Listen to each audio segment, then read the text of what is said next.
was a day when I happened to be walking around. Everything was fine for the first hour or so. I was actually having a somewhat pleasant shift. But then, my rare little rosy moment was incinerated by the sound of one voice. Someone behind me called my name.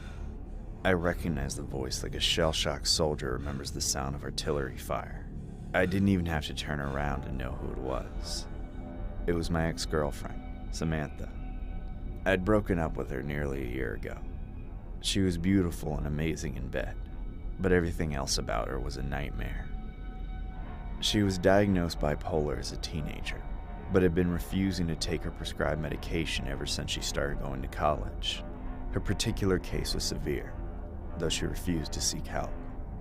As a partner in a relationship, she was paranoid, controlling, jealous, and violent.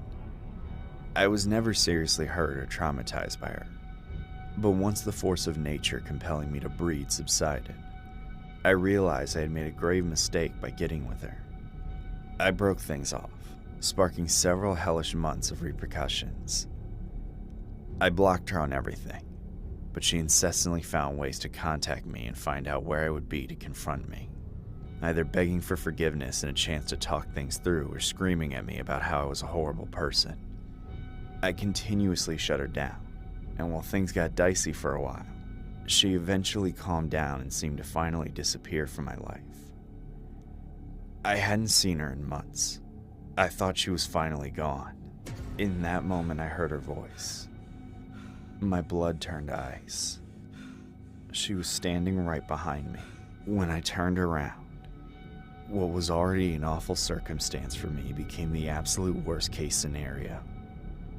There she was, grinning and staring me down with empty eyes as always. But instead of wearing a skimpy outfit like she used to do to keep me interested in her body, she was wearing work clothes and a vest, a Target vest. My heart sank to the floor. I couldn't even speak. But Samantha was giddy with excitement.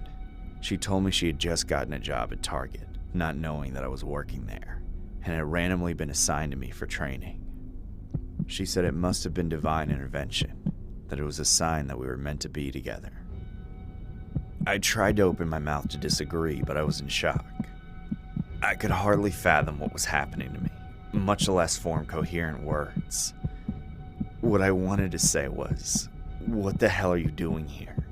Why can't you get it through your head that I never want to see you again in my life?" None of it came out. Samantha